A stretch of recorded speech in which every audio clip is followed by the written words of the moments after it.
Students, हमारा आज का टॉपिक है public finance is not a completely knowledge about human rather it is concern with definitely and limited field of human knowledge. ये क्या होता है? Completely knowledge about human rather is not concern करता है बल्कि definitely limit of field of human knowledge के बारे में भी हमें बताता है। Public finance is a systematic study of the facts and principles relating to government revenue and expenditure. जो हमारा पब्लिक फाइनेंस होता है ये हमें क्या करता है? सिस्टमेटिक स्टडी कराता है किसके बारे में? Facts and principle relating to government revenue and expenditure की गवर्नमेंट के जो रिवेन्यू होते हैं और जो उसके एक्सपेंडिचर होते हैं उसके बारे में यह हमें बताता है। Scientific method are use to study of public finance. ये क्या होता है? साइंटिफिक जो मेथड होते हैं स्टडी में पब्लिक फाइनेंस में वो सारी चीज़ें इसमें यूज़ की जाती हैं। देन फिर आता है हमारा principles of public finance are imperial. जो पब्लिक फाइनेंस होते हैं उसके जो प्रिंसिपल्स होते हैं वो सभी कैसे होते हैं? इम्पीरियल प्रिंसिपल्स होते हैं। एक राजा की तरह इसमें बहुत सारी क्वालिटीज़ आप लोगों को पढ़ने के लिए मिलेगी। हम जब बात कर रहे थे कि यह प्रकृति के बारे में, मैंने इसमें बताया था कि ये पॉजिटिव साइंस होता है, नॉर्मेटिक साइंस होता है। उसके बाद मैंने एक चीज़ बताई है कि public finance is an art also, कि यह एक आर्ट भी होता है। इसके आर्ट के भी कुछ गुण बताए गए हैं, उसके बारे में देखते हैं कि कुछ विद्वानों का विचार है कि राजस्व क्या है? कला है। कला का अर्थ किसी विज्ञान के प्रयोगात्मक रूप से होता है। कला क्या होती है? पॉजिटिव साइंस, नॉर्मेटिव साइंस मैंने आपको बता दिया है। इसके बाद हम पढ़ते हैं कि public finance is an art in the words of J.N. Himes, art is the application of knowledge for achieving definite objectives. Fiscal policy, which is an important instrument of public finance, makes use of the knowledge of the government revenues and expenditure to achieve the object of full employment, economic equality, economic development and price stability etc. To achieve the objectives of economy equality, taxes are levied at progressive rates. Since every tax is likely to be opposed, it becomes essential to plan their timing and volume. The process of laying tax is certainly an art. Budget making is an art in itself. Study of public finance is helpful in solving many practical problems. Public finance is therefore an art also.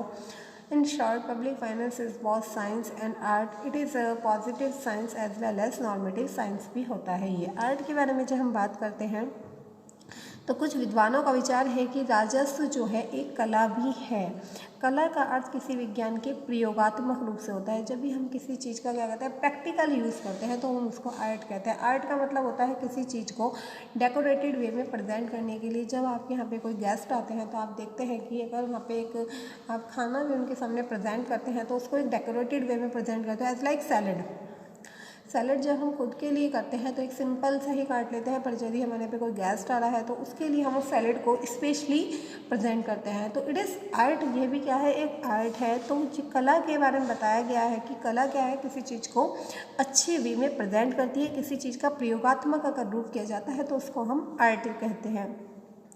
जहाँ विज्ञान ज्ञान है वहाँ कला क्रिया है। Science क्या है? एक नॉलेज है और आर्ट क्या है? एक एक्टिविटी है। ठीक है, एक्टिविटी तो आप किसी काम को कर रहे हो। कला हर व्यक्ति में होती है, अलग अलग टाइप से अलग अलग आर्ट होती है। किसी भी बात का ज्ञान तो विज्ञान है और यदि उस ज्ञान का प्रयोग किया जाता है तो कला कहलाती है। हमारे पास कोई नॉलेज है, उस नॉलेज को हम कैसे, कुछ लोगों में नॉलेज होती है पर उस नॉलेज को क्या कर सकते हैं? वो यूज़ नहीं कर पाते हैं। ठीक है, तो ये प्रॉब्लम्स बहुत बड़ी हमारे लिए देखने के लिए मिली है कि किसी बात का ज्ञान तो विज्ञान है और यदि उस ज्ञान का प्रयोग किया जाए तो वह क्या कहलाती है? हमारे लिए कला कहलाती है। अतः किसी कार्य को करने के लिए व्यवहारिक नियमों को बताना ही, जो हमारे व्यवहारिक नियम होते हैं उनको बताना ही क्या है? कला है।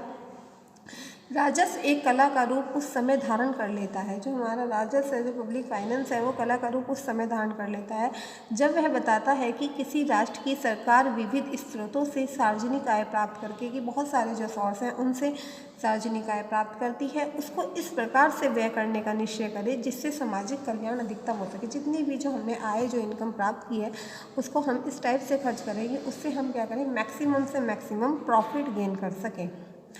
अब बात करते हैं टैक्सेशन की। टैक्सेशन क्या होता है? करारोपण करना और उससे प्राप्त आय को निश्चित रूप से व्यय करना एक दुष्कर कार्य बताया गया है। यह जो एक वर्ग बताया गया है दुष्कर कार्य बताया गया है, क्योंकि प्रत्येक कर का जनता द्वारा विरोध किया जाता है।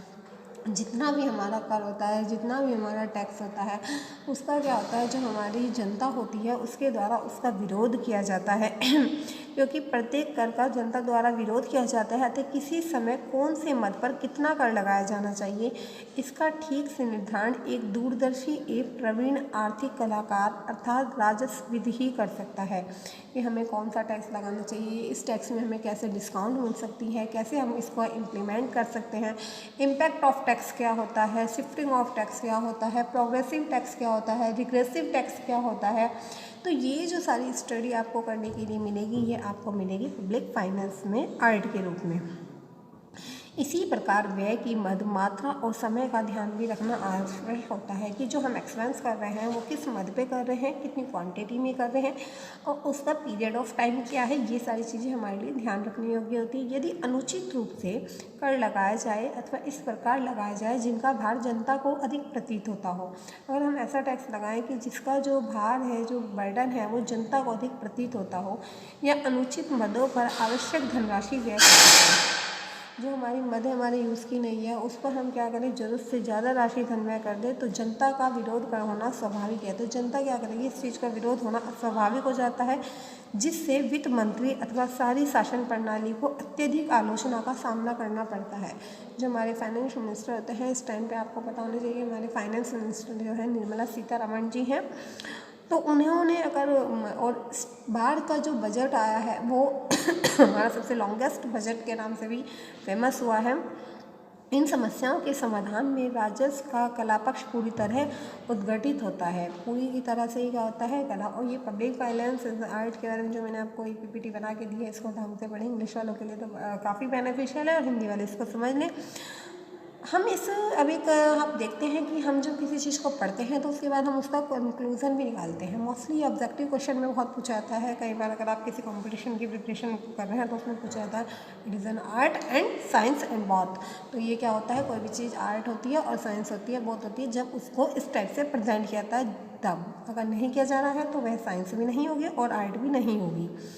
हम इस निष्कर्ष पर पहुंचते हैं कि राजस्व विज्ञान और कला दोनों है, कि राजस्व जो पब्लिक फाइनेंस है वो आर्ट भी है और साइंस भी है।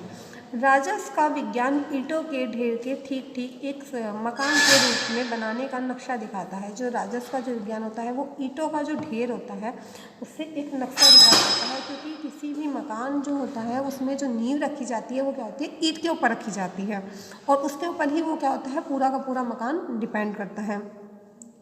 तो ऐसे ही बताया गया है कि जो पब्लिक फाइनेंस है उसमें आर्ट और साइंस दोनों का मिक्सचर होना ज़रूरी है और उसी के ऊपर वो पूरा का पूरा डिपेंड भी करेगा।